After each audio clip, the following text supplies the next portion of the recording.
तौर पे चलती है, उसके लीडर बताए जाते हैं और इनका मर्डर हुआ था जी 18 जून 2023 को। और अब कैनेडियन प्राइम मिनिस्टर जो है उनका ये कहना है कि उसमें इंडियन गवर्नमेंट इन्वॉल्व है। जी हाँ, ये बात की है कैनेडियन प्राइम मिनिस्टर ने। पहले हम उनकी बात सुन लेते हैं। जाके निज्जर को ठोक दे। आपको क्या ऐसा होता है कहीं पे? नो, ऐसा कोई भी एजेंसी ऐसा नहीं करती। हर जगह दुनिया में अंडरवर्ल्ड होता है।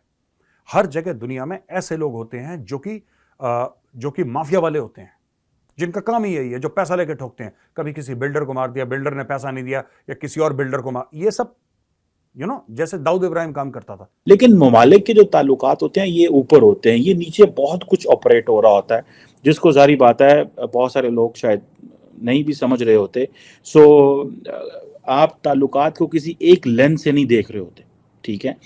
पाकिस्तान और इंडिया के बड़े बुरे ताल्लुकात मैं समझता हूँ, कोई डिस्कशन नहीं है, इंगेजमेंट नहीं है, कुछ नहीं है, लेकिन डिप्लोमेटिक स्टाफ बैठा हुआ है। नमस्कार दोस्तों, कैसे आप लोग? आशा करता हूँ आप लोग स्वस्थ होंगे। हमारे चैनल में आपका स्वागत है। इसी तरह हमारे वीडियो को लाइक करिए, सब्सक्राइब करिए और बेल आइकन जरूर दबाइए, और हो सके तो उतना शेयर करिए। तो ज़्यादा समय ना लेते हुए चलिए वीडियो स्टार्ट करते हैं। Let's begin. वो माफिया वाला था। ये छोटा शकील आपने सुना होगा, ये सब नाम सुने होंगे आपने बॉम्बे में। तो ये सब माफिया वाले थे। इस प्रकार से जो माफिया वाले थे ये हर जगह होते हैं। आपने इनको पैसे दिए, आपने बोला अच्छा निज्जर को निपटाना है कि जी 50 लाख रुपए लेंगे, ये लो 50 लाख, ठीक है, और निपटाओ, निज्जर को तो मार दिया। That is how everybody across the world is doing. ये कहते हैं हमें पता लग गया, पता लग गया तो बताओ ना कौन है ये, बोलो फिर, अब बता दो कि ये बंदा है यार, इसने मारा है। ये नहीं बता रहे। उसके बाद कनाडा की जो फॉरेन मिनिस्टर है, क्योंकि वो डिप्लोमेट है, अब उसने क्या लैंग्वेज यूज करी देखो। उसने बोला इफ प्रूवन ट्रू, ये रॉयटर्स की रिपोर्ट है, रॉयटर्स की रिपोर्ट जो मैं भी कोट कर रहा हूं। The foreign minister Melanie Joly later used more cautious language. उन्होंने थोड़ी सी और जो भाषा है उसको थोड़ा सा नरम कर और बोला कि इफ प्रूवन ट्रू, अगर इनको सही साबित, अबे गधे के बच्चों, अगर ये सही साबित नहीं था तो तुमने इतना बवाल क्यों खड़ा करा? जस्टिन ट्रूडो कुछ कह रहा है, उसकी फॉरेन मिनिस्टर कुछ कह रही है। ओ देखो सुनो, या तो इंडिया ने निज्जर को मरवाया है या इंडिया ने निज्जर को नहीं मरवाया, कहानी खत्म हो गई।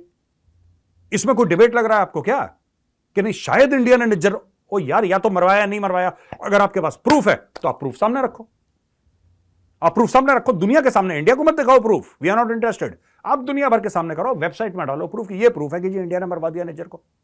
बोलो फिर, बताओ क्यों नहीं करते हो? ये कह रहे हैं कि किसी इंडियन ने कनेडियन सिटीजन को मार दिया, लेकिन हमारे पास प्रूफ नहीं है अभी। इफ प्रूवन ट्रू, अगर बाद में साबित हो गया तो। वो मेलिन जॉली जो उनकी फॉरेन मिनिस्टर है वो कह रही है। अब मैं आपको एक और खबर पे ले जाता हूं। ये कह रहे हैं ना कि किसी इंडियन ने कनेडियन को मार दिया, इंडियन सरकार ने कनेडियन को मार दिया। ठीक है जी, अब देखो, अब देखिए दोस्तों, अब मैं आता हूं। यही बात है ना, ये लोग कह रहे हैं कि इंडिया ने कनेडियन सिटीजन को मार दिया, इसलिए जस्टिन ट्रूडो का दिल टूट गया और आंसुओं में डूब गया। अब देखो, बलजिंदर सिंह बल्ली एक कांग्रेस का लीडर है, ठीक है, था कांग्रेस का लीडर। उसको दो बंदे आए और उसको गोली मार दी। ये आज की खबर है, ठीक है जी, आजकल की खबर है, दरमियानी रात की। तो दोस्तों यहां पे एक पॉलिटिकल लीडर को, बलजिंदर को मार देते हैं, ठीक है जी। उसको मार देता है अर्शदुल्ला। अर्शदुल्ला कौन है? कनेडियन है। और वो कहां पे लिखता है? फेसबुक पे लिखता है कि हाँ मैंने ठोक दिया इसको। एक बात बताओ, अब मैं क्या समझूं इससे? Is Justin Trudeau responsible for the death of an Indian political leader? Yes और नो लिखिए कमेंट्स पे। क्या जस्टिन ट्रूडो ने मरवाया? क्या जस्टिन ट्रूडो क्यों उसको वहां पे बैठ के उसको शेयर दे रहा है बंदे को, जो खुद एडमिट कर रहा है? यही खालिस्तानी करते हैं, ठीक है, क्योंकि उनको एक स्पाइनलेस प्राइम मिनिस्टर मिला है, Justin Trudeau. He is a spineless man. Diplomat को जो है वो इंडियन एम्बेसी से निकाला गया है और कहा कि चले जाएं जी, अपने मुल्क चले जाएं। उसके साथ ही जाहिर है भारत में भी जो है ये बातचीत चल रही थी, और भारत में भी जो है कैनेडियन हाई कमिश्नर को बुलाया गया और फॉरेन ऑफिस जो इंडिया का है वहां पे उनसे बात की गई। और अब बताया ये जा रहा है कि भारत ने भी जो है वो कैनेडियन जो उनके डिप्लोमेट्स हैं उनको कहा है कि वो 5 दिन के अंदर अंदर कनाडा वापस चले जाएं। एक अजीब सी टेंशन है, एक अजीब सी ये बात बहरहाल निकली है। और इसके साथ साथ अमेरिका या व्हाइट हाउस का भी स्टेटमेंट आया है जिसमें उन्होंने अपना कंसर्न बताया है इस न्यूज को लेकर, दोनों न्यूज को लेकर, यानी कि वैसे तो एक ही न्यूज है लेकिन ये कि दोनों कंट्रीज की न्यूज को लेकर, चाहे वो भारत की हो या चाहे वो कनाडा की तरफ से हो।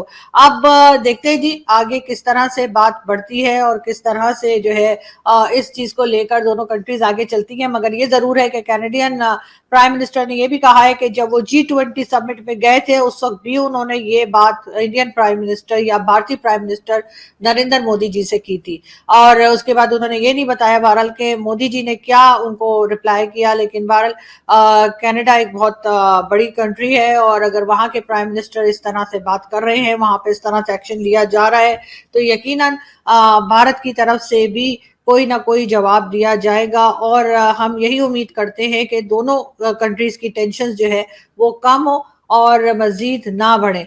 हम आपको अपडेट करते रहेंगे इस न्यूज के ऊपर। और अब हम चलते हैं अपनी अगली खबर की तरफ। और अगली खबर जी हम आपको ये भी बताते चलें कि जी यहाँ पर जैसे कि आप देख रहे हैं, ये भी कहा जा रहा है कि नवाज शरीफ के दौर में जो बिजली थी 11 रुपए यूनिट से 16 माह का हिसाब ना मुझसे लिया जाए। यानी कि जो हनीफ अब्बासी साहब हैं जो PMLN के मेंबर हैं, उनका कहना ये है कि जब नवाज शरीफ साहब थे तो जो इलेक्ट्रिसिटी है वो पर यूनिट 11 रुपीस की थी, और अब जो 16 मंथ्स की उनकी गवर्नमेंट रही है शहबाज शरीफ साहब की, उस 16 महीने की गवर्नमेंट का हिसाब किताब ना मांगा जाए। लेकिन हनीफ अब्बासी साहब अगर ऐसा ही है तो फिर आना नहीं था ना गवर्नमेंट में, गवर्नमेंट चलानी नहीं चाहिए थी।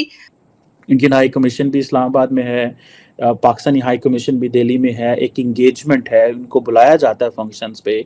इंडियन हाई कमीशन जो यहाँ पे फंक्शन करता है उसमें पाकिस्तानी जाते हैं, जो पाकिस्तानी हाई कमीशन वहाँ फंक्शन करता है उसमें डेफिनेटली इंडियंस जाते होंगे। सो ताल्लुकात बेशक ऊपर नहीं, लेकिन नीचे स्टेट लेवल पे बहुत बड़ी मशीनरी ऑपरेट कर रही होती है, जिसको मैं समझता हूँ कि दैट इज देयर। अब एक तो ये चीज़ है। दूसरा इसमें यह है कि जारी बात है, अब एक है फाइव आइज इंटेलिजेंस अलायंस है एक, ठीक है जी।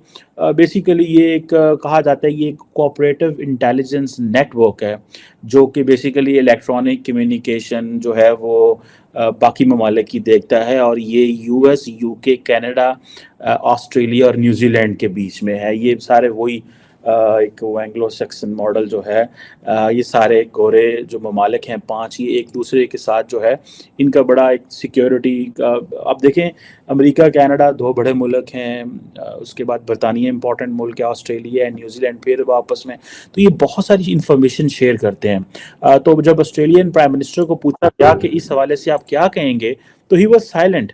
उसने कोई जो है वो ऐसी बात नहीं की और उन्होंने कुछ ऐसा नहीं कहा इस हवाले से। और basically wanted to dispel the impression why prime minister Albanese जो हैं वो क्यों इस इम्प्रेशन को डिस्पेल करना चाहते हैं। वो समझते हैं कि ये अलायंस तो बिल्कुल है, लेकिन जिस तरह चाइना बहुत सारे वेस्टर्न ममालिक में पेनिट्रेट कर चुका हुआ है, इस तरह इंडिया भी बहुत सारे वेस्टर्न ममालिक में पेनिट्रेट कर चुका हुआ है। ये ऐसे नहीं है कि बहुत सारे लोग समझ रहे होंगे कि जनाब अज कैनेडा ते बंदूकां निकल आउंदियां ते जनाब गोलियां ते शरे ते ठस ढस, कुछ भी नहीं होना, ठीक है। ये एक डिप्लोमेटिक रॉ ज़रूर मौजूद है। मुझे ऐसे लगता है the Americans are playing the back channel behind this, मेरी एक ज़ाती असेसमेंट है। और उसकी वजह ये है because Americans and all these western countries they are very, ये बड़े वो जो है ना